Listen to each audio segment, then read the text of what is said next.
like a world. Oh, I have a good one. Aaron, can you tell us what's happening with KTM?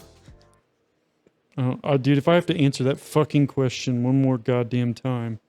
Well, I don't think that I have heard an official update from someone within KTM in at least a month. They are required to pay 584 billion euros by June of this year to their creditors. They have 2,500 outstanding creditors, and they owe them 500, or they owed them 2 billion, but they decided to settle. They settled for like 584 it's like a quarter. Billion.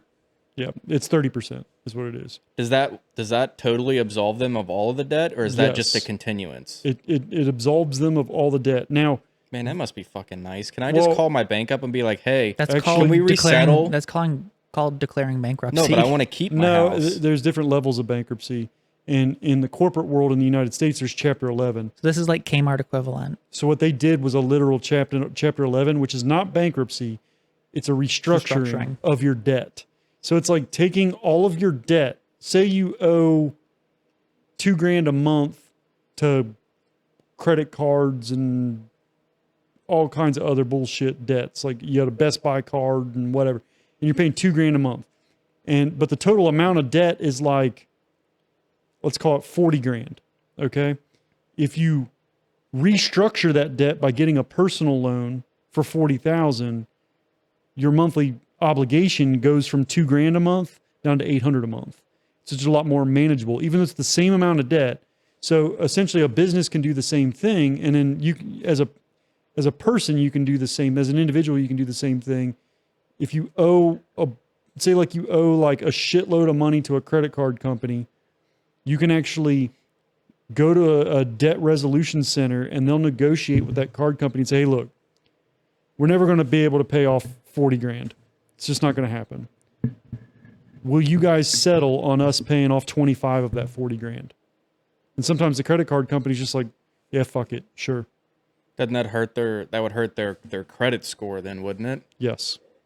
I mean, is there such thing as a big business financial credit score like that? Yes, there is. Yeah, because if you want to get, so in my world, if we want to do business with like a supplier that's generally larger than us, you have to do a credit application. You have to provide references and all that bullshit. Yes. So, but the thing is, so doesn't KTM just need to say, I'm fucking KTM? That's exactly right. Correct. So they have 2,500 creditors, and all these creditors are not like, they're not like, Capital One bank card, nothing like that, like what you or I would use as a creditor. What they are is they're like Meyer Tool produces whatever. It's suppliers. It's like suppliers. Yeah. It's like a bolt. Like KTM, they don't fucking cast their bolts themselves. They go to a guy that makes bolts and they buy like 3 million bolts from them. And the guy's like, cool. And then they settle on a price and then that's it. KTM doesn't pay them up front. KTM gets it on credit. So they get all these bolts. They're not actually borrowing money from these people. They're taking bolts. And then what KTM does is they put all those bolts onto bikes. Then when the bikes sell, they pay their creditors. Well, if you haven't heard, they got 250,000 bikes sitting around that haven't sold yet. That's why they haven't paid their creditors, is because they haven't sold their product yet. And that's just been a compounding thing, they ran out of of the float money. Yeah. So it's been compounding over the year until we've gotten to this point where they've run out of the float money. Yeah. So all they had to do is renegotiate so they had more float money. That's all they had to do. Because these bikes will sell. And they'll be able to pay everything off. Well, they can't sell in the but EU. But not in the EU. But like, yeah, they can't. There's certain bikes they can't sell in the EU because they're not Euro 5 compliant and stuff like that. So there's a debacle there. But the fact is the EU is not the largest market. India and China. India, China, Asia. Asia in general is by far the largest market. And most of the 250,000 bikes that haven't sold are Asian market bikes. Could you imagine seeing an Indian guy in shorts and flip-flops driving up and down like Abu Dhabi or something on a 1290 Super Duke? Well, I live to see that, woolies. and I want his whole 5-person family on it with him. Because you see what they do with like a Duke 200. Yep. Imagine what he can do with like 7 times the motorcycle. Those dudes can ride the fuck out of a wheelie, man. And I always love when they're like driving a car up on 2 wheels and they like change the tires while it's like up on 2 wheels. So they had to raise 584 billion or so do we think they're going to do that? They've raised 900 billion Oh, so they've already done what they needed to do. instantly, Mm-hmm.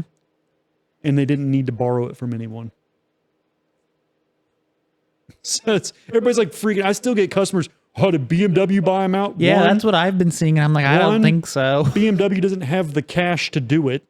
They don't. They just flat out do not have the money. They're not a big enough company. So they don't. Now, if they're probably not far off from the same situation KTM is. No, because of the cars. The cars largely support BMW. Well, but I thought it was a completely separate entity. They were completely separate. Yeah. No, they may operate as two separate businesses, but they're the same, like financial entity. Yeah, well, because like not financial entity. I pay my dues to a different finance company than the BMW car version. Well, I'm sure they have many pockets, but all the no, pockets... it's different. It's different. It's BMW Financial Services. No, mine's a BMW Group NA. It's not financial services. Really? Yeah. Because I've bought a lot of bikes at work that were financed through BMW Financial Services. So I tried to log in there, and they're like, "We don't have a loan for you. Like, call this other place." So the thing about that is they may have restructured their lender. Like GM did that too back in 2008 when GM folded. GM had GMAC. GMAC still exists to this day, but it had to be restructured, and GM had to like remove ownership and like to play shell corporation games is what they had to do, and it's a giant shell game, like moving shit around. Well, that's what KTM's doing. They aren't the owner of shit. KTM doesn't own all these companies. KTM is just a nameplate. So Perrier Mobility Group is largely the main company, but Perrier Mobility Group, which is Stephen Perrier, he's the guy. Not like the Perrier water. Correct. Perrier Group, this Perrier Mobility Group technically owns KTM and Husqvarna and... Gas? No. So Perrier Mobility Group owns KTM. KTM owns Gas. KTM does not own Husqvarna. Perrier Mobility Group owns Husqvarna. And then in Perrier Mobility Group, 49% of Perrier Mobility Group is owned by Bajaj. Bajaj Auto is the name of that company. And then all of this is owned by like Stephen Perrier. So it's like this whole huge like shell game. And KTM, out of all of this, KTM's the only one in trouble. And when they needed to raise funds, who came to the rescue? Stephen Perrier. He's a billionaire. He literally just put money in. And all they have to raise is $584 billion. Stephen Perrier could have done it out of his personal account. So when everybody, like all these news places and stuff, I was like, dude, Stephen Perrier alone has enough money to cover that. So what the fuck does it matter? So does that mean that he owns more of KTM now? No. So the way it's structured, and they also had to have a restructuring because this is required by law. They had to restructure ownership. So Stephen Perrier had to step down as CEO, and he's now like COO, and they named a new CEO, which is like Stephen Perrier's right-hand man. Basically, his right-hand man is not the CEO. Stephen Perrier is still the CEO. They just had to do title swaps for official reasons. And but did they pass around a collection basket like at church? No. And Bajaj kicked in some money. CF Moto kicked in some money. And then they said a fourth anonymous party kicked in some money. The Catholic Church. So like that's I don't know. No one knows who the anonymous party is, but KTM is one of those companies that it's big enough that it was never going to fail because the government of Austria would save them if worst case scenario. It's one of the largest employers in Austria. Like they're getting kind of middle fingered though, aren't they? Because isn't there speculation that they're shutting down the Austrian production? Yeah, and that's all hearsay from news sources that aren't KTM. And then people are like, oh, they're just going to make all the bikes in China now. Well, considering they only make one product in China, I would say they're not going to move all the product to China. That's a Big undertaking. Yeah, and so all the premium stuff remains in Austria. All the dirt bikes have to remain in Austria. The technology in the dirt bikes is so advanced that that's the only place it can be built now. People don't realize like how advanced dirt bike technology is. They seem like super simple machines, but there's no fucking way you can get sub 230 pound electric start dirt bikes. Like if you look at the Japanese dirt bikes, they're not even on the same level as a KTM. It's not even close. They're like 15 years behind a KTM. Well, that's the Japanese way. Yeah, well, in their defense, they're so much bigger companies. It's not on their radar. They don't give a fuck. And basically, if you're not selling to the Asian market, you barely sell any. So the only thing that lands outside of the Asian market is premium stuff. So like, real high-end premium stuff, high dollar stuff. So when you see all these like YouTubers and stuff crying about like, oh, the prices of bikes have gone up and blah, blah, blah. Well, the only thing that sells in the United States is premium shit. Yeah. Baby bikes don't fucking sell, largely, in mass. And you don't make nothing on them hardly. And you don't fucking make a damn dime on them. But if I sell a $30,000, $40,000 Harley, I make 10 grand selling it. If I sell a 200 Duke, guess how much money I make selling $3. We probably got to give it away now. So invoice on a KTM 200 Duke. I don't know what it is on the new 250 Duke. I haven't looked at it. Dealer invoice is what it's the dealer's cost. It's what we get invoiced for. So it's absolute true cost. Dealer invoice on a KTM 200 Duke is higher than the MSRP sale price. We lose money on every single one of them that we sell. And then after we sell them, once the VIN's registered, KTM gives us a check. For the difference. It's a dealership residual that they give us. So we make like... literally $0 on it. After we pay a salesperson, we make like $50 selling a Duke 200. It's not even worth being in business over. Dirt bikes, I make like, if I'm lucky, $1,000, but 1290 product, fuck yeah, I can get down on that. I make some money on that. And so people don't realize like the whole thing about this market, the American market, we're so small. Like we buy like, if we're lucky, 250,000 bikes a year in the United States. That's a lot. It ain't shit compared to India or China. Well, yeah, but Like if we buy 250,000 bikes in a year in the American market, like just Germany buys more than that.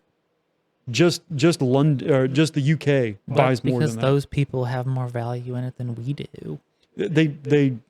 There's more motorcycle culture. It's two-wheel vehicles prevalent. are dangerous. You will die. In the American society, it's a toy. It's not a utility. Well, because we're also too fat. And over in Europe, it's more of a utility. In Asia, it's absolutely a utility.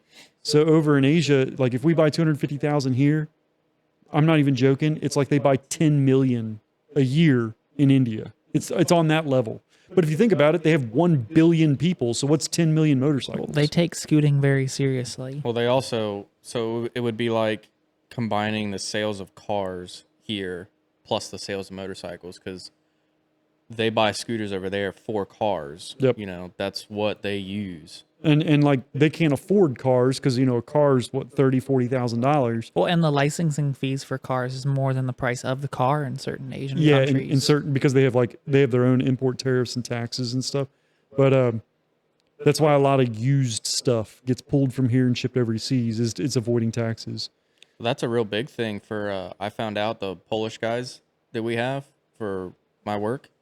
That's a big thing to do over there because cars are so expensive in Poland. If you ever looked at the Nordic states, they're insane. If you want a Honda Accord, a $50,000 Honda Accord, it costs $100,000. Well, in Norway, it's even 100% vehicle tax, a 100% vehicle tax. Mm-hmm. So if you buy a new vehicle, you have to pay double, and that's why you can see a lot of like scooters selling because $1,000 scooter is only $2,000. But a $50,000 Honda Accord's $100,000. Yep. So that's what makes it affordable. Now, when speaking about people in Poland, it was funny because one of my coworkers that works there, he has a right-hand drive BMW 328D. And it's like, well, why did you bring this car from the UK? And he's like, well, it was cheaper. Or there's a big, like they'll take salvage cars from Canada, ship them over to Poland, and fix them up, and that's what they'll drive. It's just that's how it is, you know. And now we are, I believe, still to this day, the American market is still the number one car market. Probably. I think we're the number one car market still to this day. So that's where we make it up. Yeah, we don't buy a lot of bikes, but we buy a shitload of cars. Because we drive everywhere because we're fat. Yep. Well, and our entire infrastructure was designed Around for the car. cars. Yeah, it was all designed about Well, cars. think about how long it would take for me to walk here. Physically, it does not work. You can have like a city with a small like You could know, do like a subway or a something subway, or like that. like Chicago's the L train and stuff like that. But like overall, you can't have like, that's why LA's train system failed, because LA's too sprawled out. And then to get from one city to the next in California, you have to drive like 6 hours. Yep. So there's no way you can have trains running all around the place. It's like, it's just not like, think about what you'd have to do to build that would just be absurd. Well, it has to be designed from the beginning to do that. I mean, you know, we tried to do a subway / overhead train system here in Cincinnati, and that failed because they couldn't. Cincinnati It cost Bell way too much Connector. money. Well, look at the damn streetcar when they brought that back. That's such a stupid thing. Billions of dollars gone down the freaking Now drain. it's free. Yeah, it's they because had no to one make rides it it. free because nobody wanted to ride it. Nobody rides the damn thing. They spent billions on it, and it's like, this is what you get when you have idiots running infrastructure and civil engineers and stuff, voted people. Just rather remember than- they sold the railroad. it's just crazy to me that like people think that. Like I see that kind of complaint online all the time. Like, oh, if we just had a good public infrastructure where we had trains and buses, you could get around so much better like it is in Europe. Well, there's a lot less space in Europe. There's less people per country in Europe. Their entire country's the size of our state. Like, it's just a totally different thing. It functions completely different.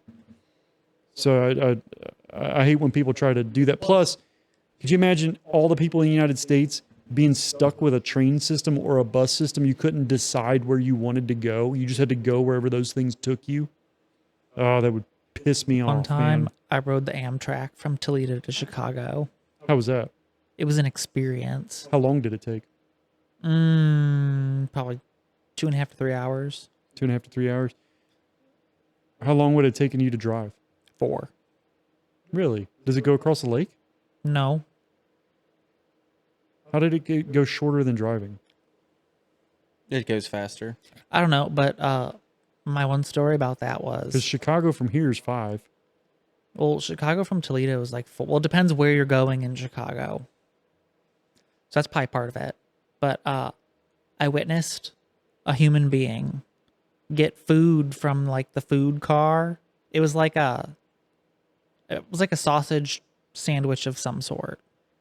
And said human had their sausage sandwich, and they put the jelly on the top of the bun. And I'm like, this is not how this is done. Do you not know the jelly goes inside you can't just like put it on the top. That's not how this works here. Why not? I don't know. That's your. That's not the way it works. It's your average train rider. Train That's what advocate. you Yes. get. That's what you get on public transit.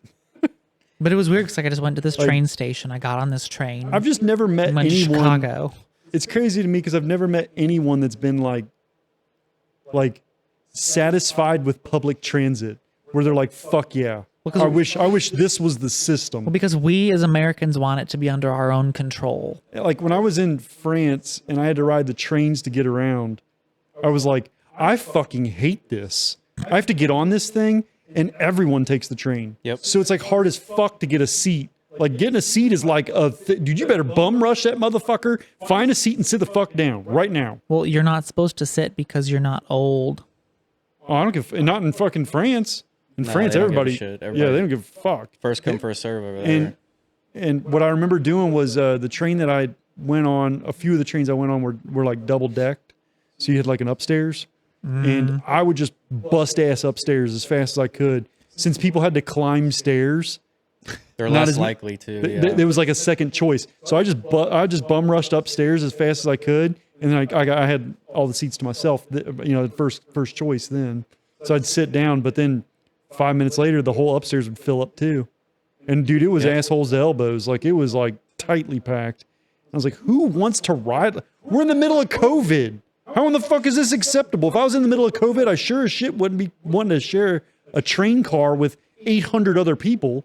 I'd want to be in my own personal vehicle where I don't have to deal with anybody. And surprise, you got COVID. While I was in France. Yes. Imagine that. Yep. It was from the train. Actually, it was from Jessica. She caught it first. On the train. She didn't take a train.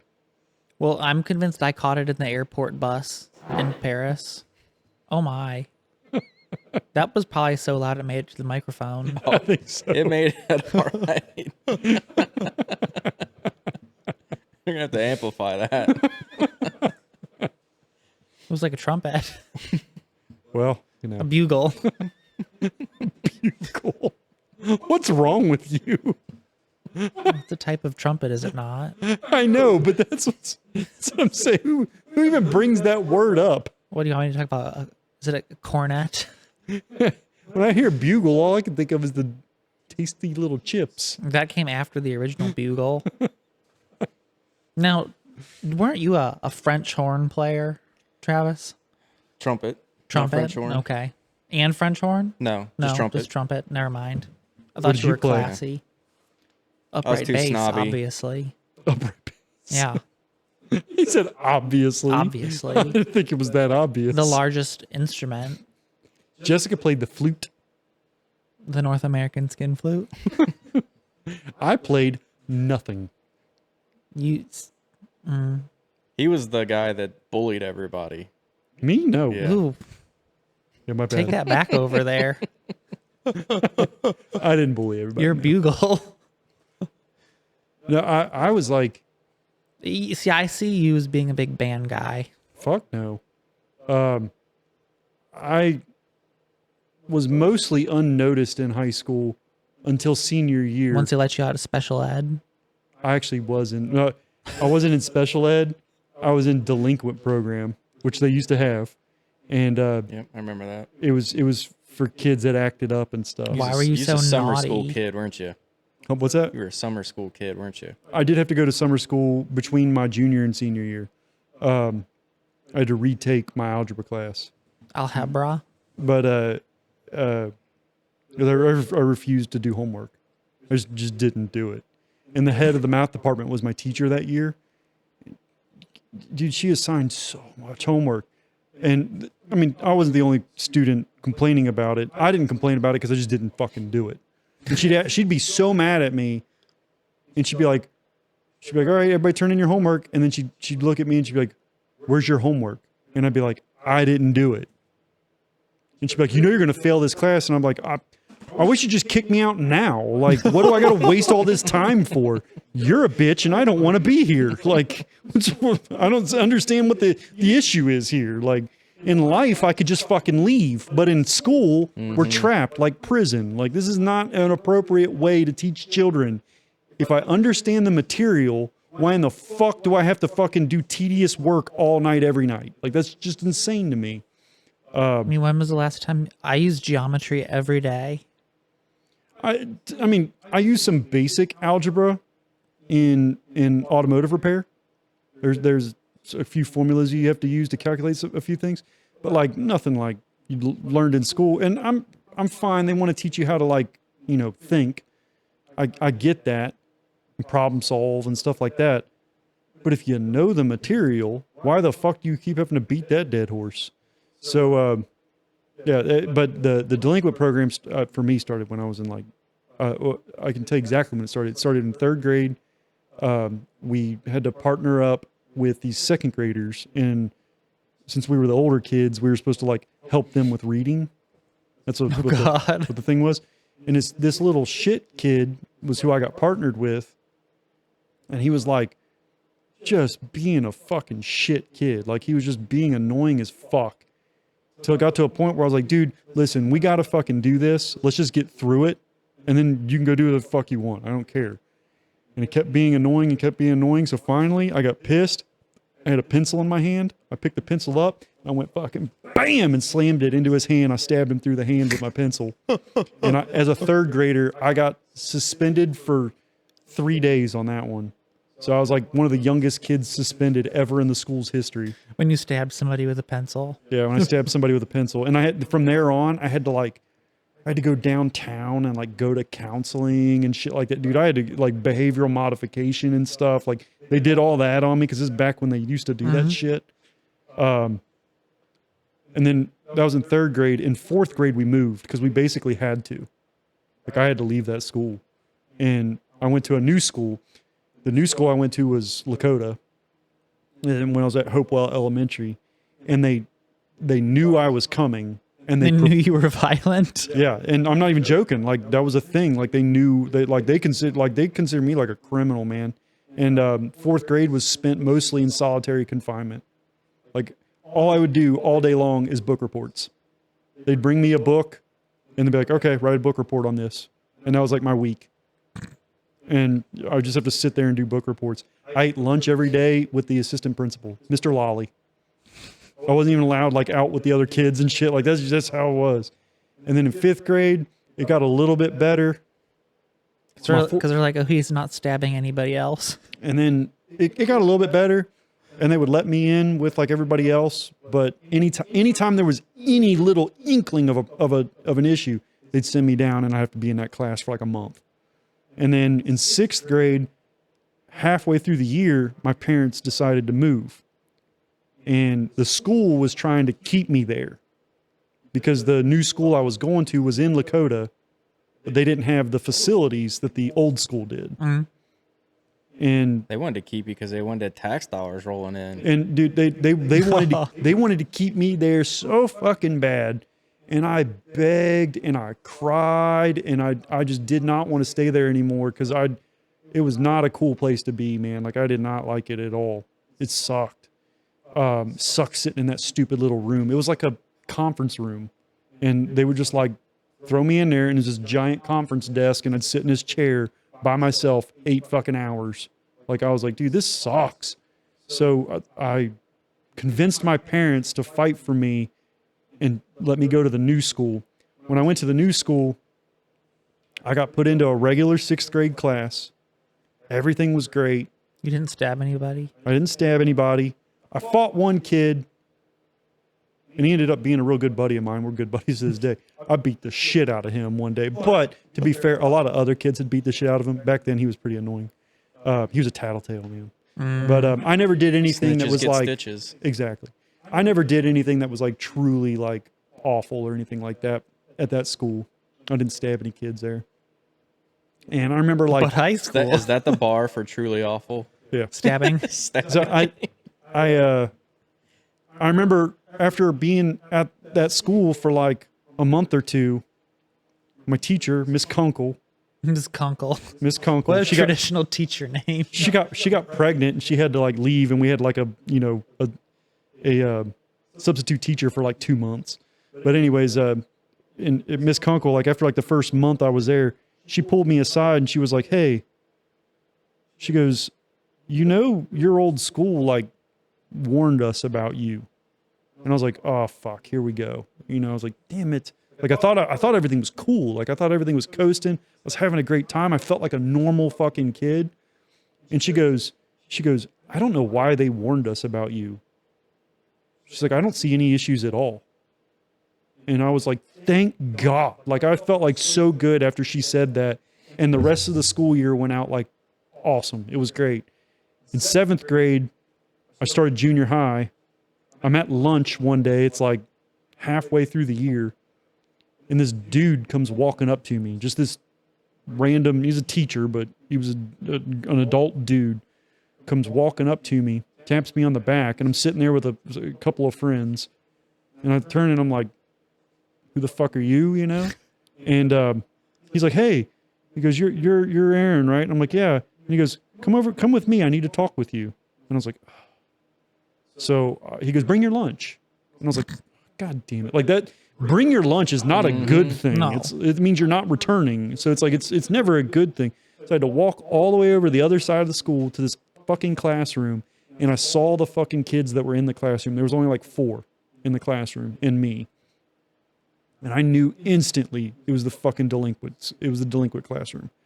I was like, God damn it. Like, I thought I was through this. You know, I thought I did so good at my last school. Like, I thought I was done with it. And he goes, his name was Mr. Cox. And he turned out to be really awesome. And he was a very nice guy. But he's like, hey, look, we know about your past, and you're enrolled in this program. He goes, so I need you to come down to this classroom on this day every week. You only have to come down here for like it's like an hour or 2 hours that one day a week. And I was like, well, I mean, at least that's not so bad. And he goes, as long as you don't have any incidents. He goes, that's all we need from you. And I was like, okay. And I never had any incidents. None. You were reformed. And after 7th grade, I finally was no longer part of the delinquent program. I was like finally through it. And then in 8th grade, Mr. Cox would like come and visit me. He would just come and visit me all the way up through high school. He would like still come and visit me and just check in with me and be like, hey man, how's it going? And he was actually a football coach. He's like a varsity football coach at the high school. So like even when I was a senior in high school, he'd like see me. And even though he was a coach, he'd still like come over. He'd leave hanging out with like the football players, and he'd come over and be like, hey man, what's going on? So he was still super cool. Yeah, like delinquent program and shit, dude, that shit sucked.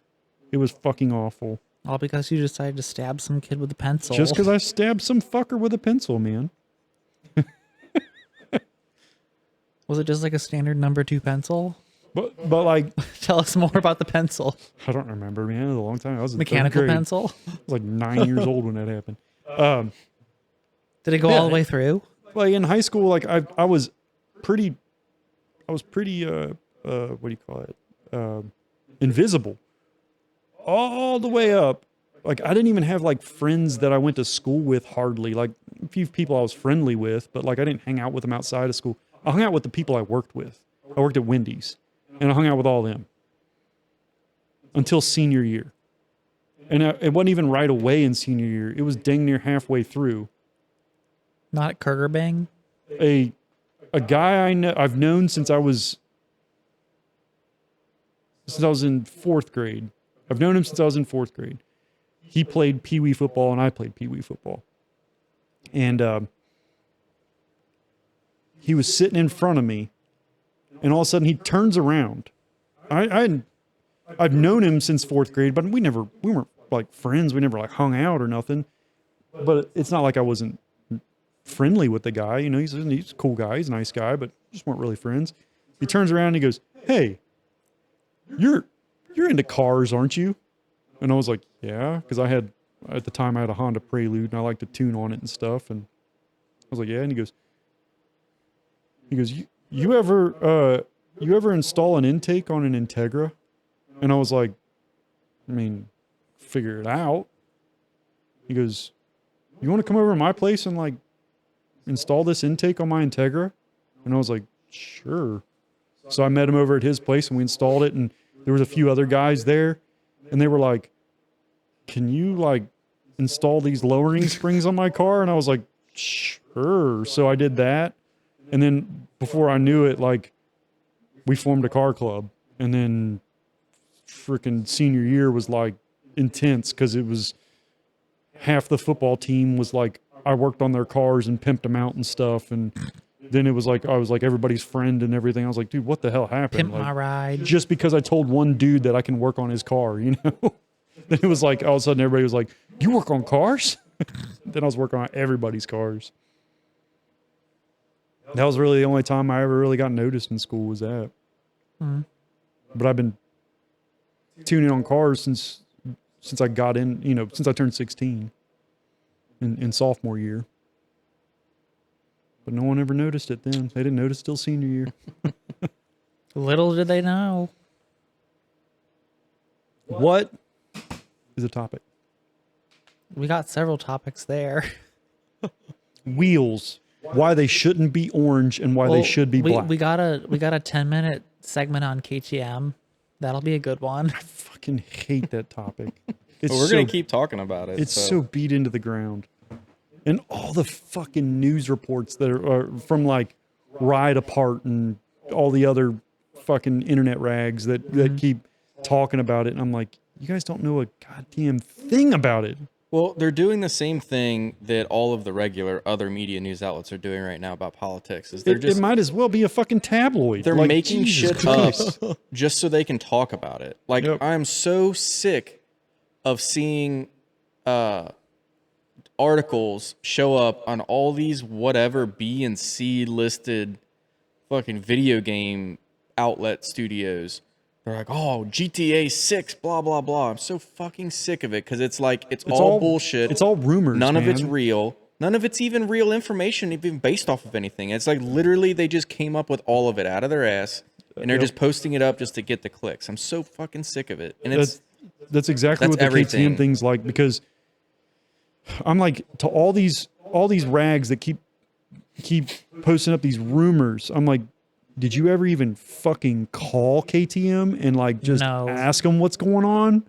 Like, did you even go to the source at all? Because like, I get a press release info direct from KTM with updates on it and everything. They just send it out to all the dealers. And don't get me wrong, I'm sure KTM fluffs some things to make themselves sound better. But overall, the info that they put out is a lot more reliable than what you find in them fucking rags. It's insane. So I still get customers all the time. Is KTM bankrupt? When's KTM going out of business? You should just make a giant Can I buy this sign. bike for $3,000? Yeah, and they keep doing that shit too. Like, oh, when are they going on extreme discount? Considering I'm running out of inventory and they're not making anymore, never. Well, so when did they stop making bikes? They stopped January 1st, 2025. They go back into production if they haven't already this month. Mm-hmm. They were taking 2 months off, and then after the judge approved everything late February, they said it was going to take a couple of weeks into March to get things fired up. Because you can't just like fire it up, Correct. you know, the next day. Like it takes a few weeks to get everything going. So are they just going to produce the normal, just status quo like normal? Full production. They're Not going to skip a model year or anything like that? Nope. And from what I understand, they are going to streamline their brands. And that's... So they're going to downsize on some product? They're going to downsize in certain product. Because I think that they're too diversified. And they have way too many duplicate products. I could definitely agree with And that. it's cannibalizing their sales. So that's why there was talks of dropping gas. But I don't think they can sell the brand. I wouldn't drop it. What I would do is I would take a particular set of products and keep it their products, and that's what they sell, and then delete the products from everybody else around them, the other two brands, and just pick and choose it. So if you want this type of vehicle, you have to buy the gas. That's the only one that's available. What they're doing is they're making Husqvarna even more premium. So basically, Husqvarna is only going to sell like the fancy premium ones. They aren't going to sell any like regular models. You know, there's like in dirt bikes, there's like the 300XCW, and then there's the 300XCW Champion Edition, the 300XCW Factory Edition, the 300XCW Hard Enduro Edition. They have like all that. All that's getting wiped away. They're just going to have the 300XCW and then maybe like an alternate color, the Hard Enduro Edition. But over at Husky, they're not going to have the regular 300XCW. They're only going to have the Pro model and all that kind of stuff. So Husqvarna is going to be moved to the more premium line. KTM is going to be the main line. And then Gas, what we think they should do, ultimately, I think they're going to shave down Gas. There's going to be like, I forget what it is, no motocross bikes. They're not going to make any motocross bikes. And so they'll still have woods bikes or vice versa. I can't remember. But what I wish they would do is I wish they would make Gas be like the air-cooled line, like the Yamaha TTR, like the Yamaha or the Honda XR, like that kind of trail bike air-cooled stuff that's inexpensive, you know, $4,000 for a brand new dirt bike. I think it would be really wise of KTM to use Gas for that line to make a cheap line of bikes. And then what they could do is Resell a 10-year-old dirt bike for half all they the got to do cost. is they just got to find some air cooled bikes and buy that out and then turn it into a gas gas. They could use a China company like, oh, I don't know, the one they partnered with already, and they could just make all of that in the gas line, and now they got a cheap brand of dirt bikes. And if anyone fucking complains about, oh, China bikes, have you ever looked where the Honda air-cooled line comes from? It ain't coming out of fucking Japan. It comes straight out of Thailand. Is where all the Honda shit. Go look at that Honda right there behind you. That bike is built in Thailand. The Grom, Thailand. The CRF 230F, Thailand. CRF 150F, Thailand. Like all this stuff is built in third world Asia countries. So if people bitch about Chinese made, it's like, it's where even Honda builds their shit. It's not a problem. Like the status quo of Chinese built products is different than it used to be 10, absolutely. 15 years ago. Absolutely. I mean, we have Chinese-built cars being sold in America. Volvo And Buick. you can pay is Buick. Doing that. for I think they were good the first Chinese ones. quality. Like you can get good Chinese quality stuff. absolutely. You can also get bad Chinese quality stuff. It depends on what you want to pay for. Everybody just wants to pay for bad stuff Yep. because it's cheaper. So that's what they get. But they can produce a quality good product Oh, absolutely. if you pay for it. It's all about what you pay for. If you look at the 790 product from KTM that's Chinese built, it is every bit like I cannot tell a difference. If you It's every bit as good as the Austrian if ones. you It's not even handed that, if you had both of those, if you had an Austrian built bike and that Chinese built bike side by side, and you didn't tell somebody that one was Chinese built and one was Austrian built, like I do every day at work. yeah, I and don't tell people. and they just look at the bike, they can't tell the difference. They can't could- really unless they know something about something. You know, they know like, oh, if you look at the quality of welds, you can kind of. No, that's the thing is if you're you not- can't even look at the quality of welds on those things. It's the same. Well, if you're not that kind of person, All you have to do is look at the first digit of the VIN. Y. yeah, L. yeah. Oh, L. Yes. It's L. And then But if you all don't the know- Austrian bikes are V. If you don't know that stuff, like there's really realistically no difference. Doesn't matter. Now the ones you can tell the difference on are the Bajaj built bikes. Yeah. The Indian bikes like the 390, the 250. If you look at those things, like you're like, obviously there's a quality difference. But I think it's but acceptable. they're paying for that quality. Exactly, because of the price point of the bike. I think it's perfectly acceptable for it The to be the lower 790 is what, like $8,000? quality. The 790 Duke is 9,500. So it's 9,500. A 390 Duke is Six. six and a half. And the They're paying for that 790 price point. Adventure is 11. And the 790 Adventure is one of the greatest values in the market. Yeah. And so it's like, and the YouTubers wanted to hate on the 790 Adventure until they all like Dork in the Road. Mm-hmm. He loves bad mouthing KTM. Then he bought a 790 Adventure, for his channel, and he fell in love with it. And he still like bad mouths KTM. He's like, oh, I'm still worried about the reliability of this thing, but it rides really good.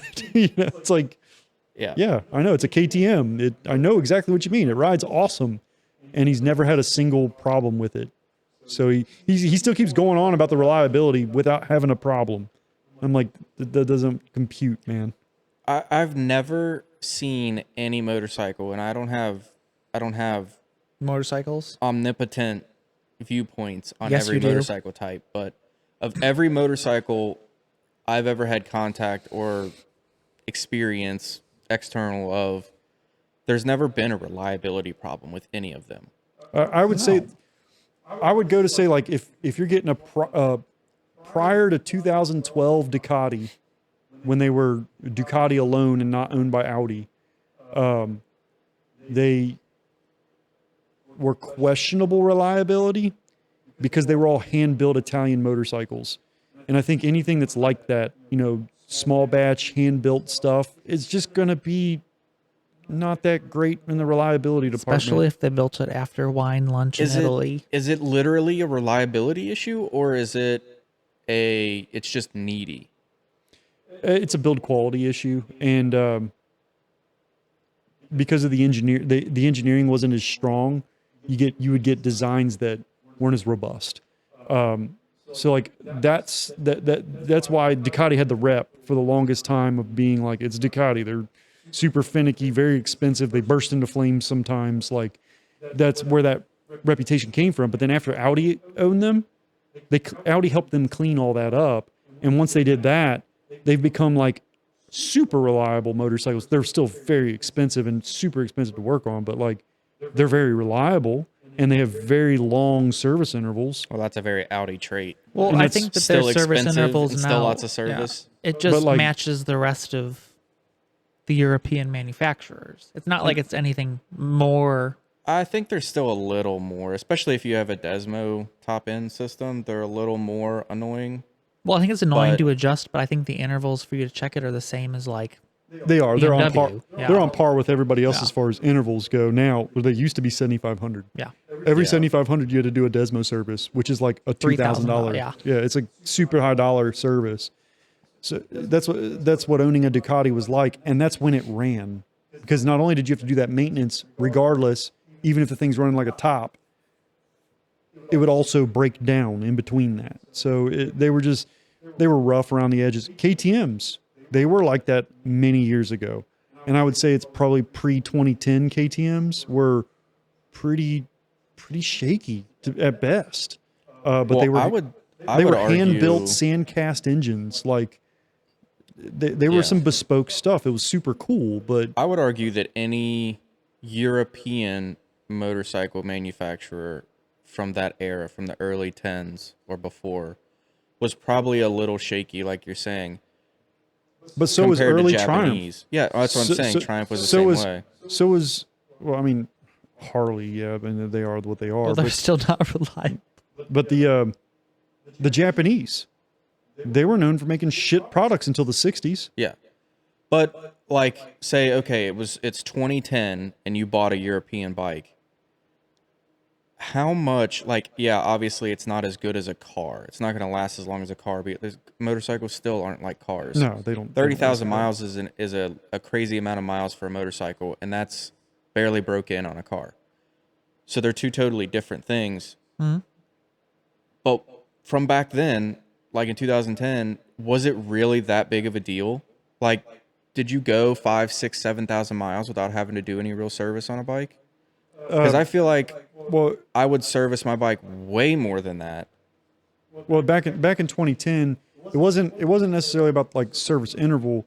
It was about literal repair.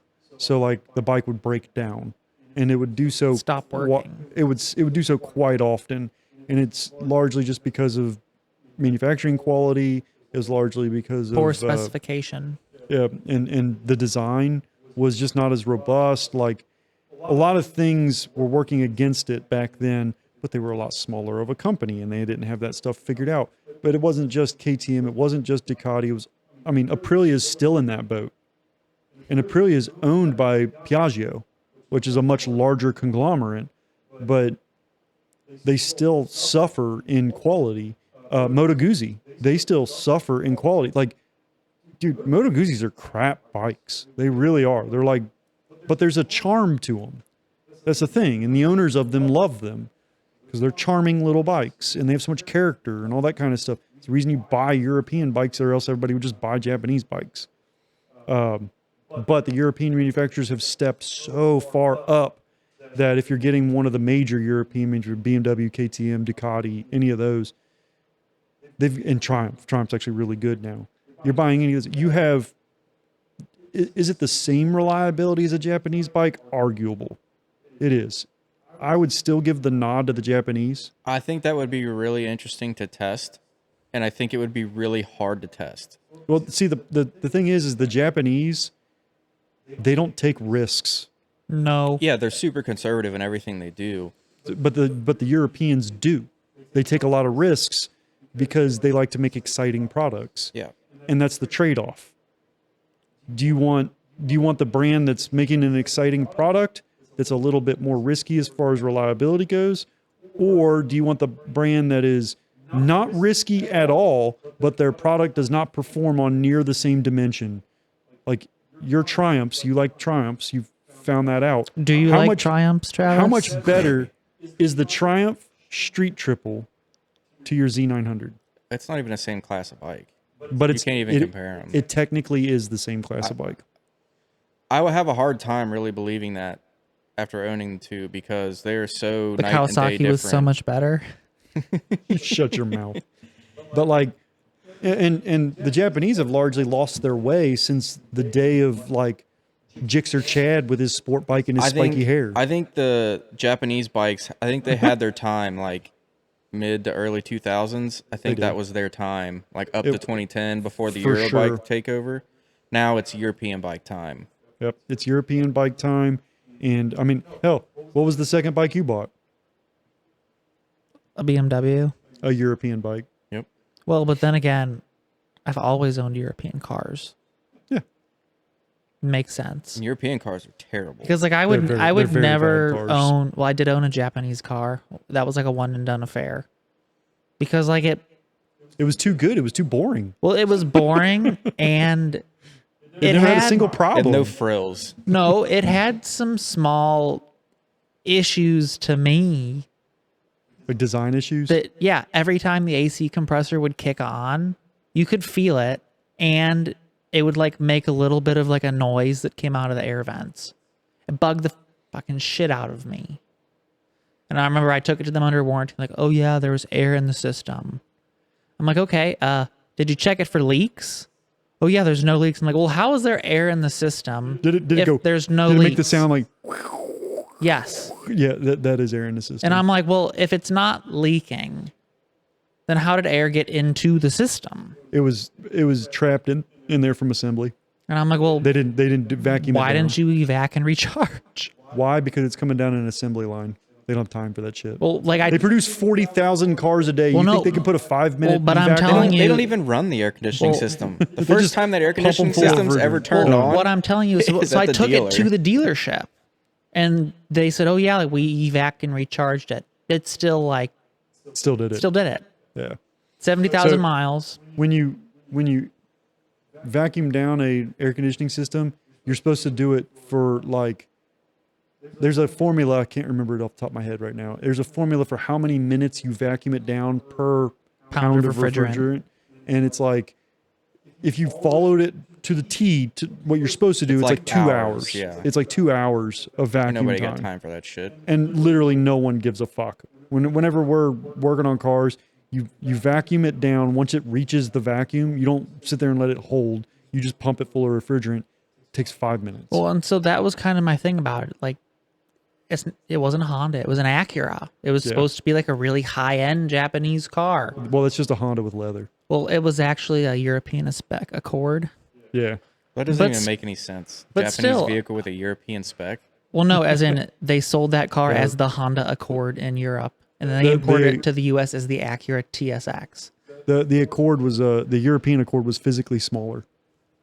It was a notably different car. It was a totally different chassis. Yeah, the TSX is the European Accord, and if you stacked a TSX at the time against a North American Accord, Accord, the Accord was fucking massive compared to the TSX. That's because we're fat. It was 10 inches longer. Yeah, it was a good noticeable difference. But yeah. But talking about Japanese bikes, my first motorcycle was Japanese, and I love the thing. Great. It doesn't have an air conditioner. Exactly. There's no air conditioning at all.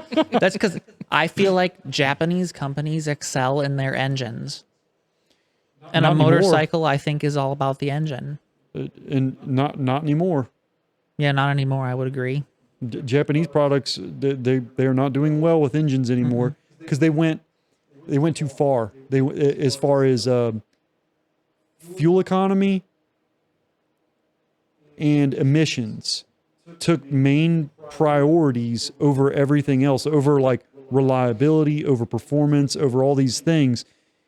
That's what took priority, and they still wanted to reduce cost of ownership, so they make like, well, you don't have to change the oil, but every 104,000 miles, you know, like they'd have these like ridiculous. Yeah, my spark plug intervals. interval on the Acura was 95,000 miles. Spark plugs I care a little less about, but 95,000 miles, that seems like a long fucking time. If they're iridiums, that's pretty normal. Because I mean, platinums are 60K, iridiums are like 100K plugs, but they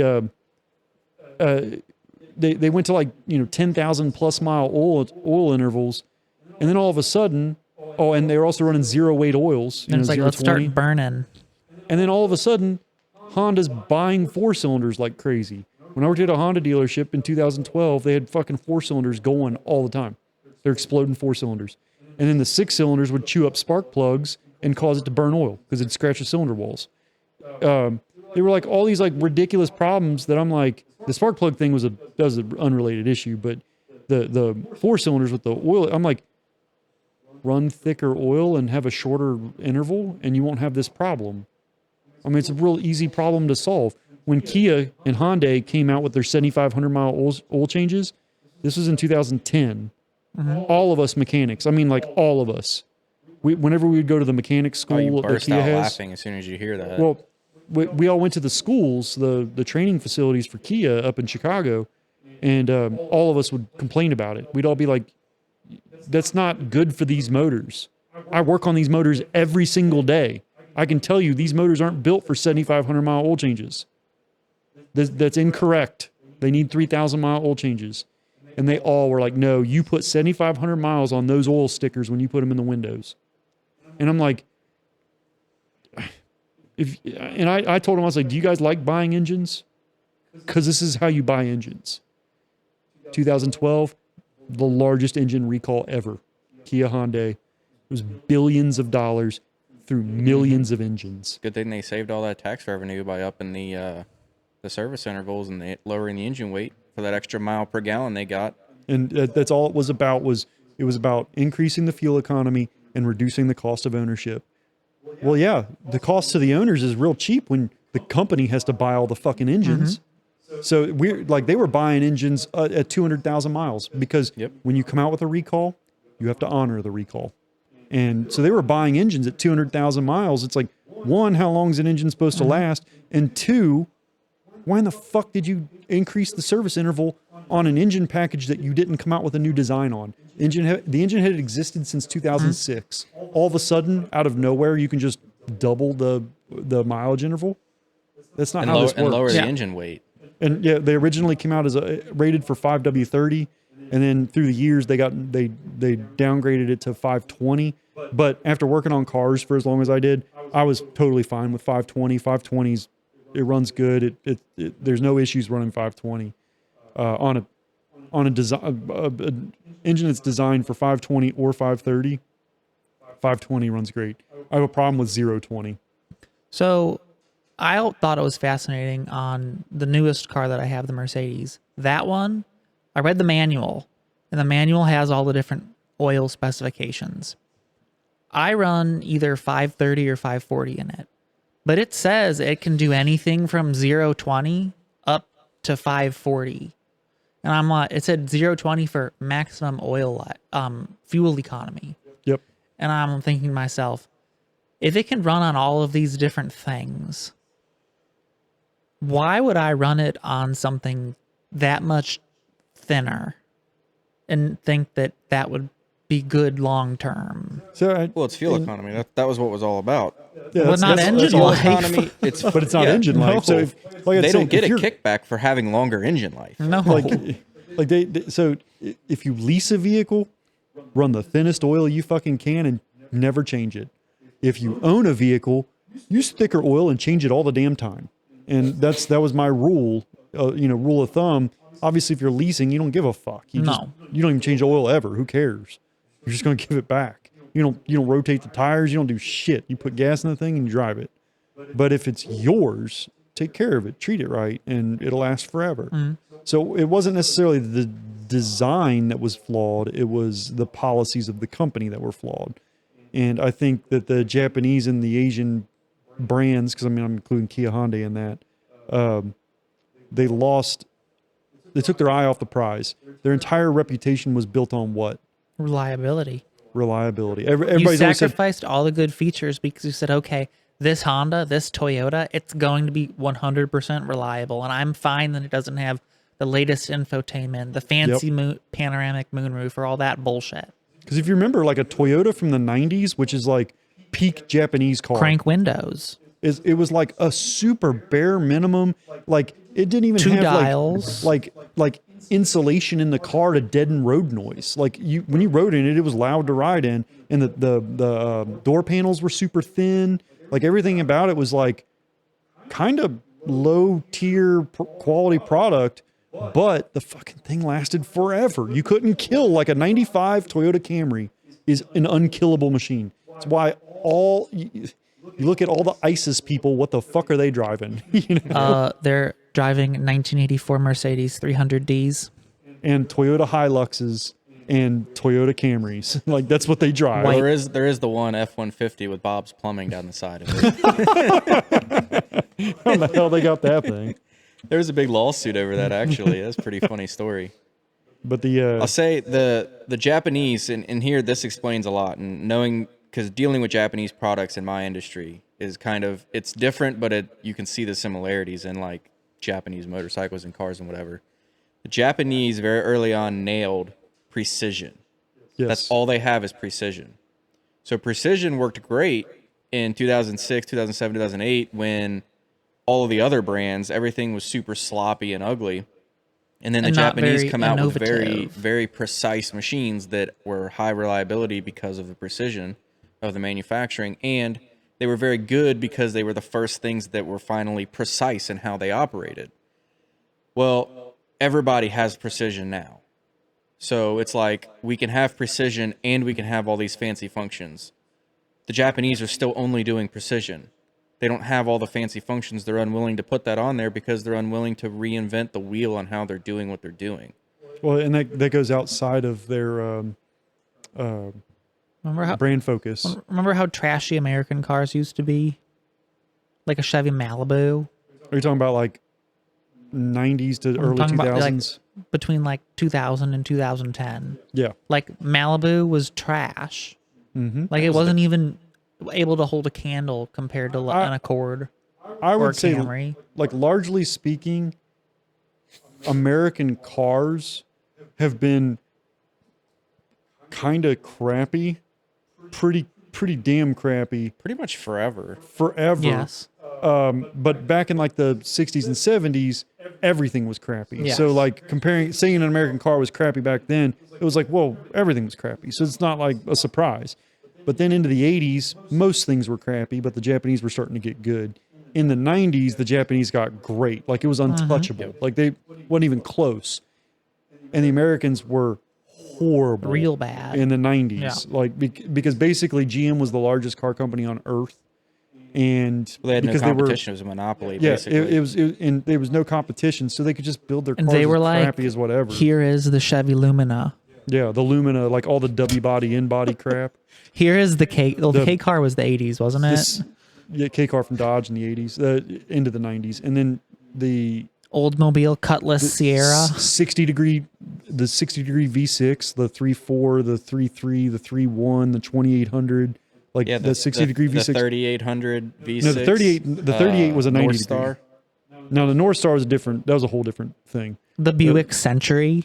I will say that was W body, in body. the car that my grandma had that I had the pleasure of driving Park Avenue? every once in a while. No, this thing was amazing. A She had LeSabre. a 98 Oldsmobile Aurora. Oh, those were Yeah, nice. with the 4-liter. Yes. That had that was V6 so that- front wheel Oh, drive. it was a V6. Yeah, I'm pretty sure. Well, No, I think the Aurora was V8 only. I Yeah, it thought. was. It was the V8 North Yeah. Star Yeah, because it's- it had the North Star problems. It was the V8 North Star, but it was a front-wheel drive car, which was really remarkable that they managed to put a V8 sideways in that thing. Ooh, transversely Every- mounted. Every Cadillac was like that. I know. Every modern Yeah. Cadillac was front wheel drive with a North Star V8. Yep. And the Aurora had the 4-liter, which is a North Star V8 without being called a North Star, Yeah. and it's technically smaller than the Cadillac version. They were a nightmare, man. That was a cool car, though. They had a fuel line recall. Oh, it Yeah, was a I nightmare. bet.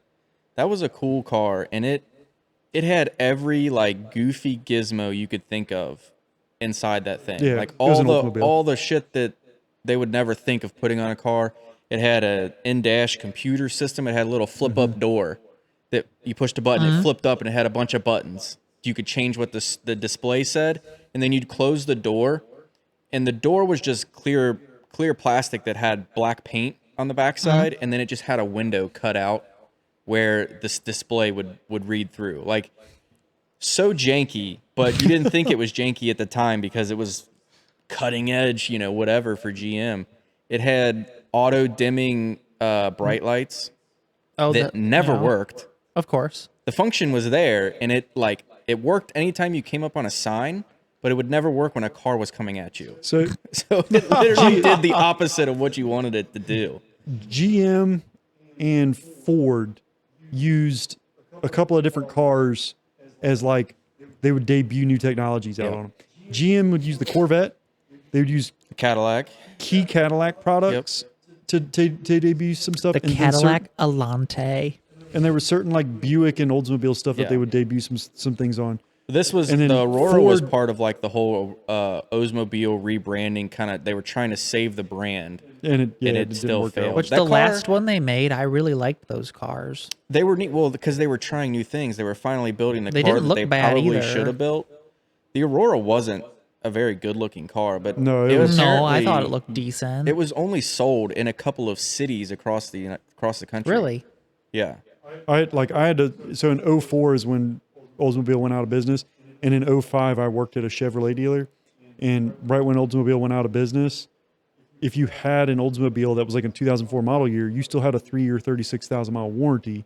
To get that warranty serviced, you went to a Chevrolet dealer. Yep. And so we had to service all the Oldsmobiles.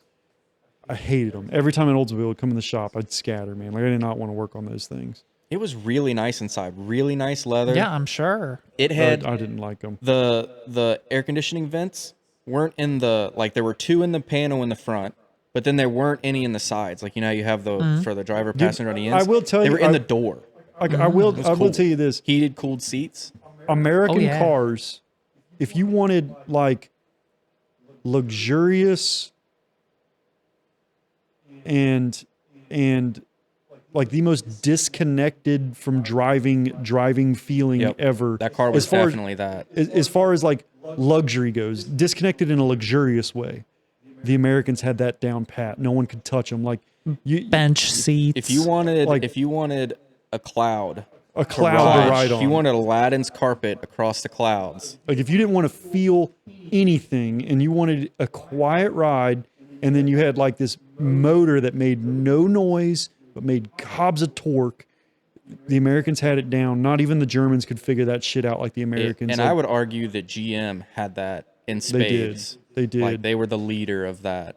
Like I don't know what they do to their suspension, but it makes the car like silent going down the road, and it just floats over everything. Now, as far as like handling and performance goes, they were terrible. It's like a sofa. They were awful. That thing was hilarious. Body roll for years. There's a road down there that we would travel.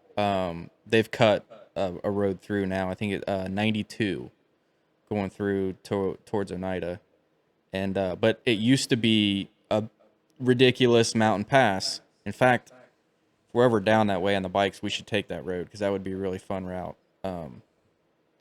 But we took that car, and I've taken many vehicles up that Rindy Road before the cut through ended up happening a couple years ago. Yeah, the Rindy Road. Mm-hmm.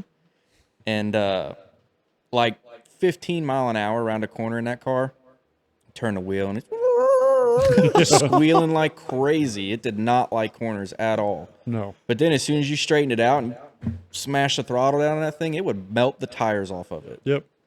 A North Star produces power. Like they were like back then they were like 400 horsepower. Yeah, they did. That car had like I think it was 398 rated horsepower and like like they were like for like way an insane back amount then, of torque. Like you just wouldn't expect it. But yeah, like Papaw's Cadillac, the front wheel drive had like 400 horsepower. Cadillac STS. It had like 15-inch rims on it. But that was part of luxury. Like luxury was always a giant motor that made a lot of power, but it was silent. It was you quiet. didn't want it You to didn't even hear scream. it. Yep. So you made it large displacement, so it didn't have to rev. That way, it was more luxurious. Yep.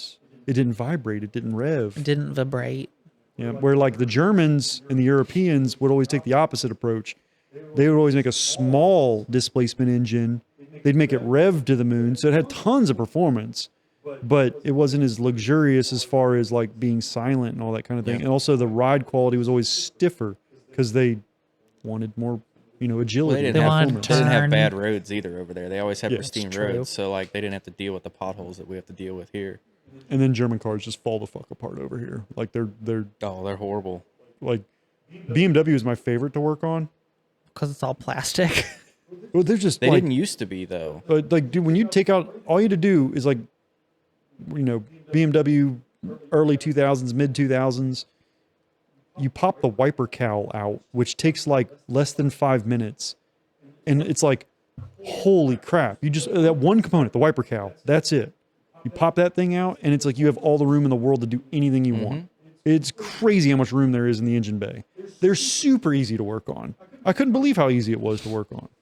The Mercedes, that was not the case. They were very difficult to work on, and they required all kinds of special tools, which was annoying. And then, but the car company, one of the car companies I hated working on the most was always Volvo. Volvo was awful. They just Like, did it was retarded stuff. It was horrible designs that I'm like, why would you build something like that? They take Like, something that has no bearing on anything. It's just like a simple bracket to hold an assembly, and they'd make it stupid and impossible to reach. Like, I just for remember no reason. I worked at a tire store and they wanted me to do all these fluid flushes. So like they sold a coolant flush on this Volvo. It takes special tools to fill the coolant. Well, absolutely. Yeah. And I was like, Just like I didn't know that, because I'm just like, oh, it's a car. Here's a cooling system. So I drained the cooling system and went about my life. Then it wouldn't fucking purge air out of it. Yep. I was like, are you serious? What am I going to do? So we had to figure out how to purge the air out of that damn thing. I hated Volvos. And anytime I got one in, it was always like the most opposite things. Like, why would you put the gas tank on the roof? Like, it was just dumb shit that you're like, why in the fuck would you build a car like that? That's Because stupid. it's better that way. And I didn't have to work much on Saab, a little bit here and there, but like nothing. Well, it's like my major. convertible. It is a longitudinally mounted four-cylinder. It is tilted 45 degrees, and the clutch and transmission assembly is on the front of the engine. See, I always hate And all of the stuff like belts that. are wedged up against the firewall. Because I'm like, the stuff that you need to do more often is tucked away, hidden. Like, that's And stupid. I don't know if that's part of it, but like, Do you remember the Tauruses that had the one drive belt on the backside of the engine? Ugh, I hated those. I just Yeah, feel those are like in my terrible. world, nothing about working on cars is difficult to me because I've always worked on really fucking difficult cars. And then once you've been a mechanic for as long as I was, there was you run into the same problems with like most vehicles. Yeah, It you just- stuff just you is get- always not accessible. It's like people complain about like, oh, the engineers don't know how to build it to where it can be worked on. No, they just don't care. just don't care. So Yep. like, it just doesn't matter. And I got used to like shit being difficult. So it's just what it is, especially with modern cars because they have to have all the bullshit on them. So it's like it's just difficult to work on. Like do a starter motor. People complain about a starter motor on a North Star because it's down in the V, and you have to pull the intake. do the one that's inside a transmission. Yeah, Mercedes. They do that. Do the starter motor in a 2015 or newer Kia Genesis or a Hyundai Genesis 4-door with the V8. You mean a Genesis V8? Yeah. Well, now it's the Genesis, whatever. But They're on the back side of the motor above the no, it's on rack, the, it's isn't on it? the, it's on the side of the It's motor. under the passenger seat. You have to pull the engine. It's just a quick and easy starter, right? You have to pull the motor. And it's not an easy It's a motor good to thing pull. starters don't go out anymore.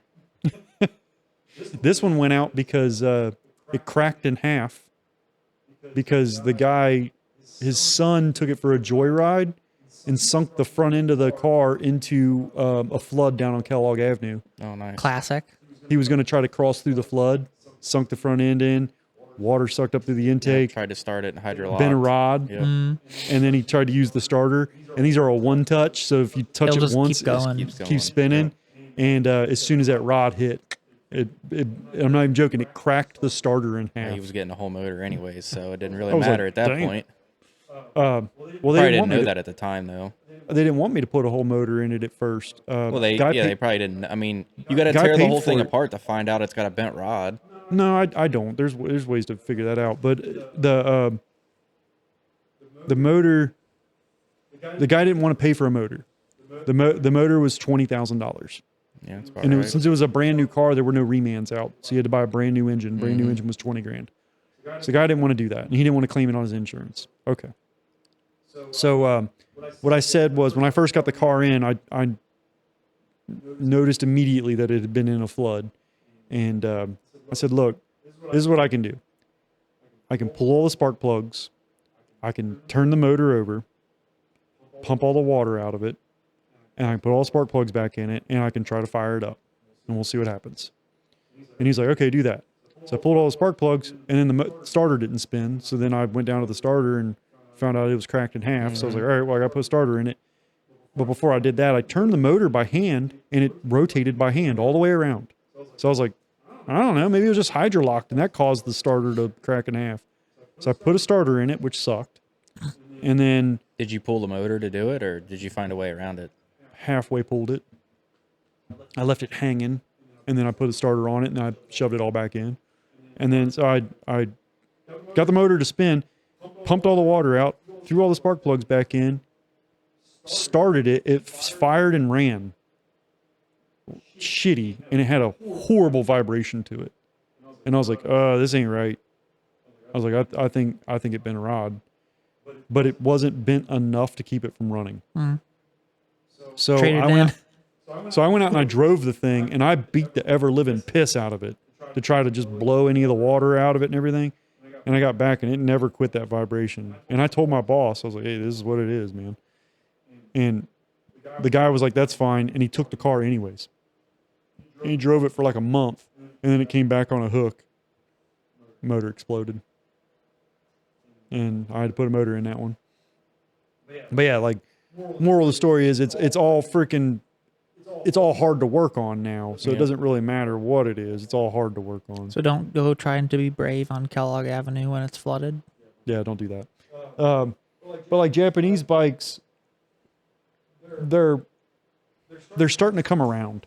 So if you notice, like, there's a lot more bold designs that are happening. They're starting to become more and more European-like as far as their features and their performance. They're still just bolting on goofy looking plastics though. But yeah, Goofy they are. plastics and goofy software. They're doing like the transformer-looking designs We and need everything. bigger wings. Until they put braided brake lines. Yeah, I know. Just something that simple. Like anybody can do that. There's no rocket science there. Braided brake lines have been around for a million years. Well, my Kimco People 300 GTI has braided brake lines. And if his scooter's got braided brake lines. no, It doesn't. You put those on. I put those on, and Cheater. I put braided brake lines on her Honda back there Because they won't put them on them. None of the Japanese. Like, would you be happy to pay $300 extra for a Japanese product if it came with braided brake lines? You can't tell me that braided brake lines really cost that much more. They don't. But if they raised the price by $300, would it make you cry? Well, I'm not smart and I can't know. tell the They- difference. They Fine. bake that into everything else. Oh, if you rode something, like if I put rubber lines on your S1000 and you rode it, But doesn't Julie have rubber lines? it does. But if your S1000's brakes, are they better than Julie's? I don't know. I don't really pay attention to it. Well, what if we told They're you? much better. What if we told you that you could put braided brake lines on Julie, just the front, you don't have to do the rear, and it would make the brakes like 30% better, just off the rip. Well, not like making in what any other way, shape, or changes. form? More feel. They would be. Better feel, better consistency, and Yep. more power delivery. Yep. You would have to apply less pressure to achieve the same braking results, and you would be able to feel better in the lever. You know how if you grab the lever really hard with your hand, how it's like squishy. That would disappear. You wouldn't have that anymore. That's just the rubber lines. That's the expansion of the rubber lines. It's simple stuff like that that just makes it, like when I bought my first street motorcycle, the Buell. That was something I noticed about the Buell. It had stainless steel brake lines. Yep. Or braided brake lines. And I remember, like, at the time, I was trying to find what bike I wanted to buy, and my neighbor worked at the Honda dealership. And so I'd go down and look at new Hondas and stuff, and I was just like, I don't really want any of this. And I found the Buells, and I really liked them, and And the braided brake lines was seriously, it was like one of the features that stood out to me. I was like, well, this thing already comes with braided brake lines. And the European bikes did too, but at that point in time, I didn't want to buy a European bike. They were very expensive and they were very unreliable. Yeah, at the least in my perception. Well, and it's like, what's two bikes, a Japanese bike and a European bike, that are kind of like on the same playing field, on the same level? So I mean, I guess we could look at the Z900 and the Triumph 765, the Street Triple. Yep. You could even look at the R if you want to. You could even go that far as to compare the R to the base model, R. The base model to the Kawasaki Z900. It's 9.9. It's $10,000, I think, is the MSRP of that. And I think the price of the Z is a little bit less, but I don't think it's much. I think it's maybe 9,500 or it's something. right around there. It's like 9, a little bit over 9. Night and day difference bikes for the same price. So you can't tell me that it really costs that much more to build that bike that much better. The suspension is a little bit better from Showa and whatever on the Street Triple. Braided brake lines. I don't think it comes with the Brembo Master, the R. Probably not. Probably comes with the Nissan Master. I don't remember. Comes with way nicer tires still than the Kawasaki, which, tires or whatever. I don't care. Yeah, tires or whatever. But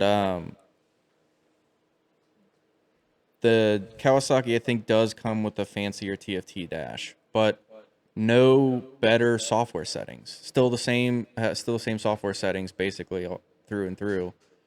And the Street Triple has more horsepower, I think. Does it than a Z900? If it's more, it's either on par really or similar. more, because I know the RS, my RS is 135.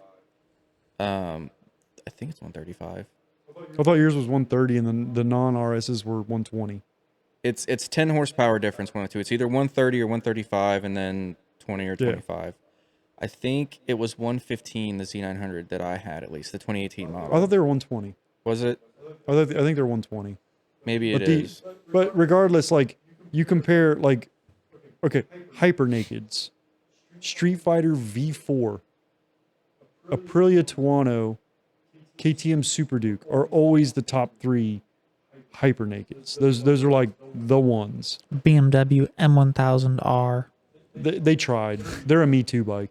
But then you go to Japan and look at what they have for Hyper Nakeds. And the best thing they got, the very best thing they got is an MT10. And the MT10, compared to the European counterparts, it's like a middleweight compared to the heavyweights. Like it's just not even close. It's not even the same realm. In fact, if you look at any comparison, they won't even compare them in the same class. They'll compare the Europeans, and then they'll have a whole different comparison test for the Japanese because they can't even compare them. You never hear people talk about an MT10 in the like the hyper naked groups. It's a bike that's never hear mentioned. people talk about it anyway. There'll be this one bro that brings it up, and he thinks his MT10 is better than everybody else's. Not that he thinks it's better, but he thinks it's on the same playing field. And it's just like, man, it's not. It's really not. It's not.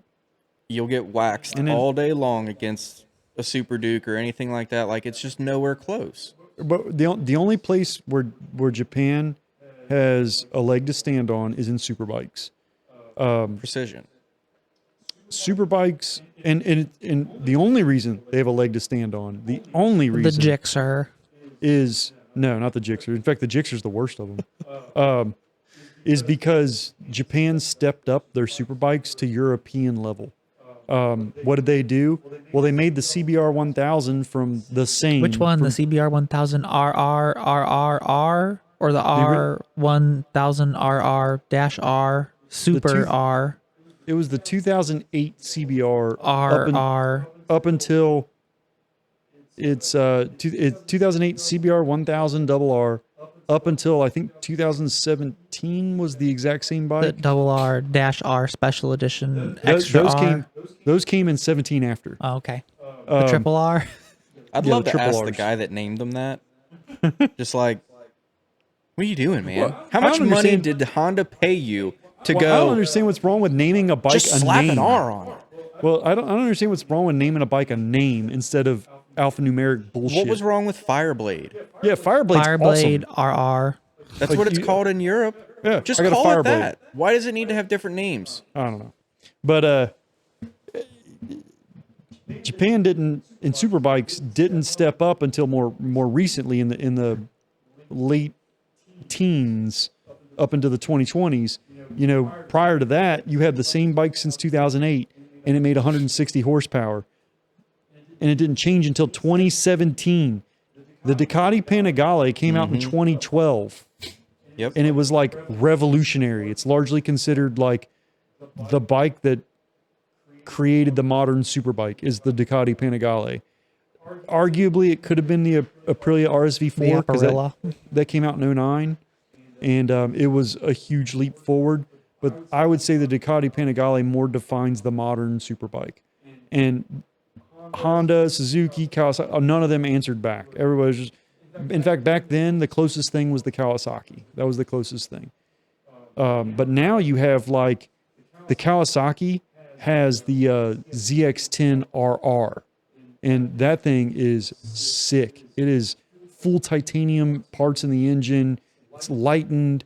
It comes with the Akrapovic full titanium exhaust. It's got Marchesini wheels, full Brembo nasty Stylema brakes and stuff like everything. Got braided brake lines.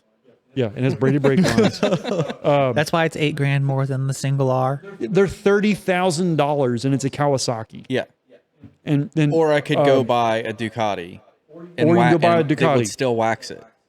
and Or you could save $10,000 I and wouldn't buy say- a Beamer. I wouldn't say that one would wax it. Like they're actually pretty close performance How wise. heavy is that bike?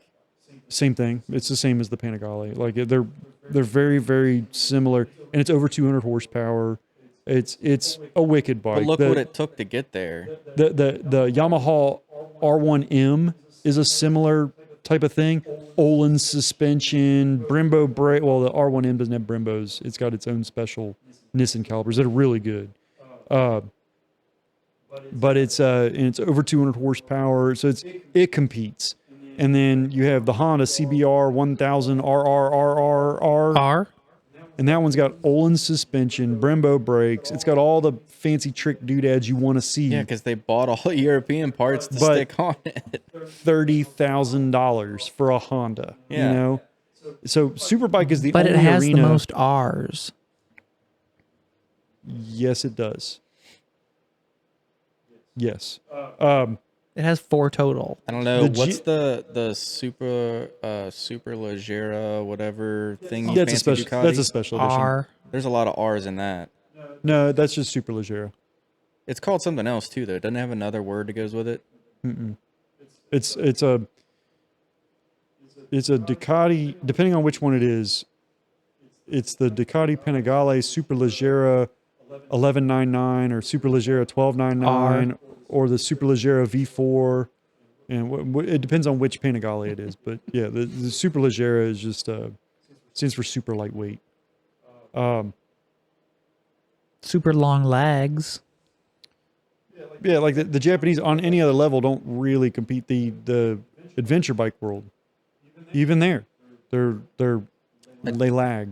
I mean, what adventure bike do they even have that's even anywhere comparable, right? The Transalp. Yeah, I would say the Transalp, as far as the middleweights go, the Tanner 700 is the big one from Japan. From Yamaha. And as far as big bikes, Africa Twin.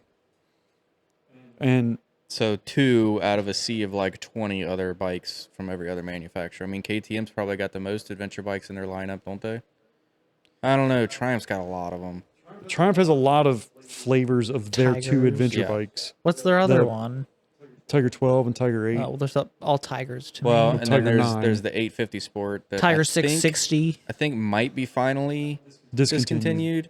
Yeah, hopefully. I think there was need to there was one streamline year that. I believe of overlap or some period of overlap where they were doing the 850 and this new 800. So there's the 660, the 800, the 900, which there's like 3 versions of that bike. Maybe there's 2 now. The Tiger RR. And then the 1200, which there's like 2 versions of that too. So And BMW's got a bunch of them too. BMW has a bunch of different versions of their bikes, and they have multiple displacements of adventure bike. KTM as well. KTM has multiple displacements of adventure bike, but And there's like Well, two Japanese, they just don't like Japanese to do bikes. adventures. and I always love when the it's always some bums on the internet that probably never bought a new motorcycle in their life. They've just bought used ones their entire time and want to complain about new bikes. But Used 90s carbureted bikes is all they Yeah. ever buy. Hell yeah. so They they never run. they want to dog on a lot of the European venture bikes, and then they talk about, well, I'll just buy a T7 because it's ultra reliable. I'm like, you know what? I'm almost a Yamaha dealer. We're like literally like a couple weeks out, which they're forcing us to take UTVs, by the way. So I'll be selling Really? side by sides. You can get you a brand new Oh, I'm stoked. the fancy pants paddle shift one or whatever. The sequential transmission. but all these guys are like, I'm just gonna get a T7 because I don't want my bike to break down on like them KTM's. They're unreliable.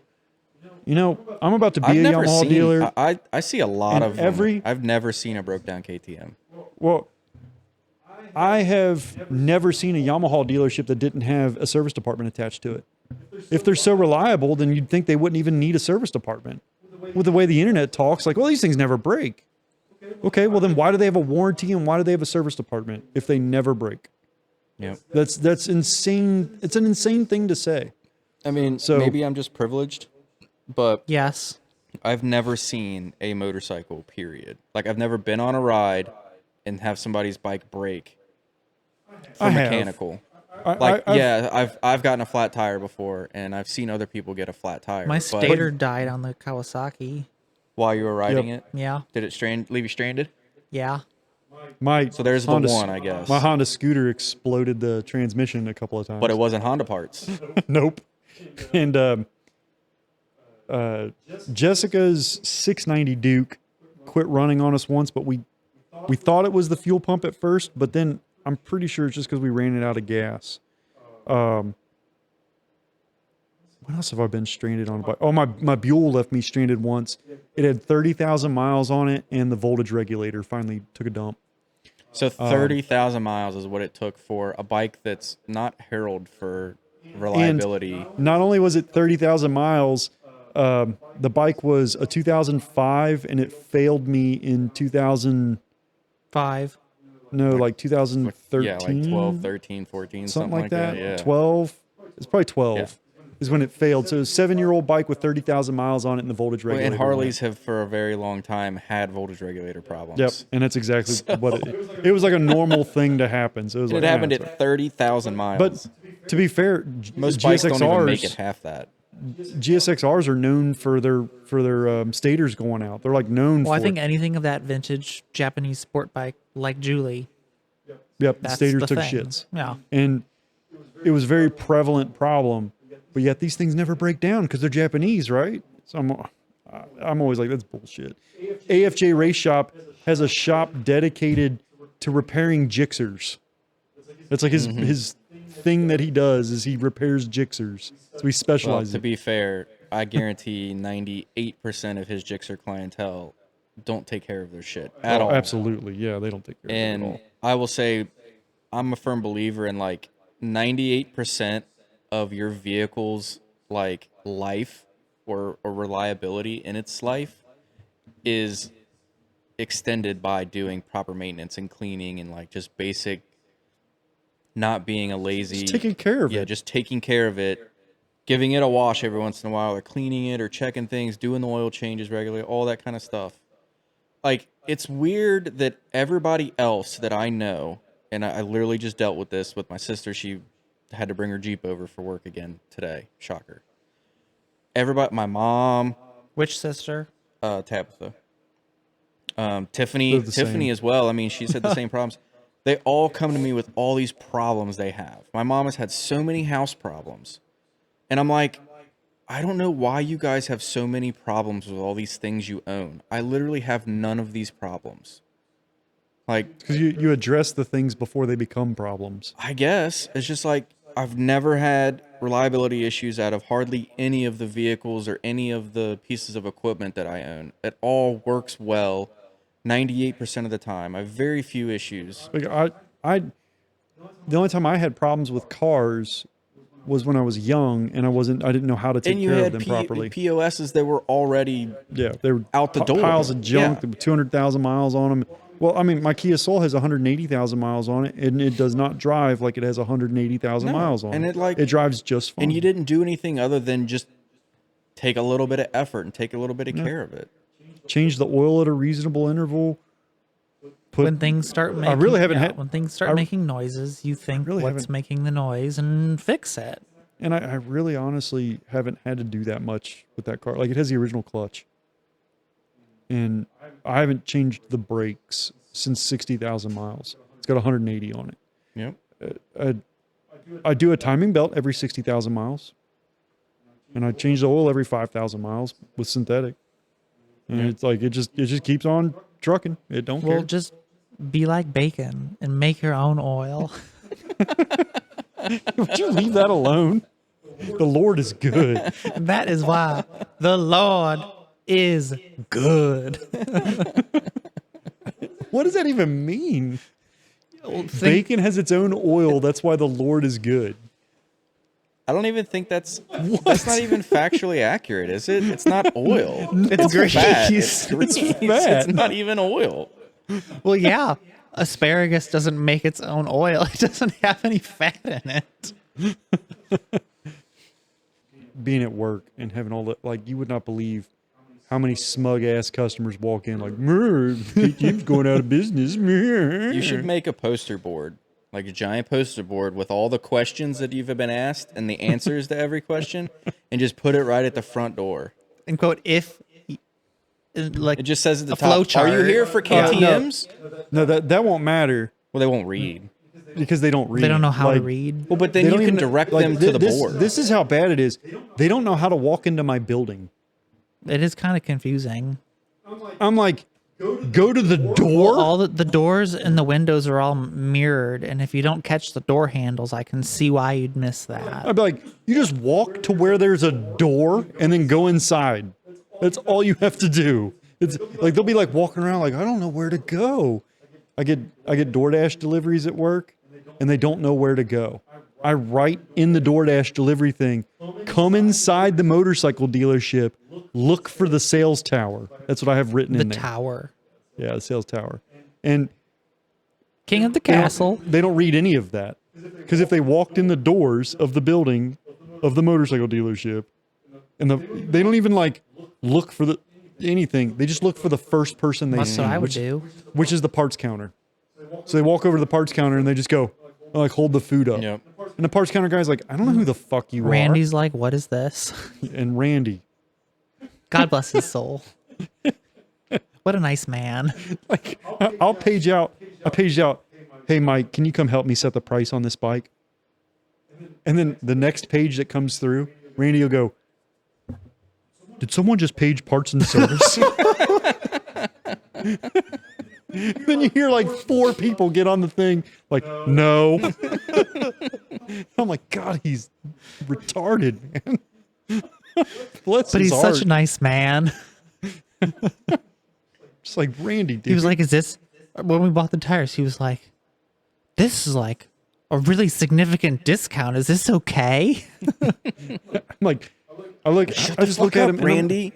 I'm like, Randy, Mike set the price, and he still like doesn't trust it and doesn't. I'm like, It's like, this is a really big discount.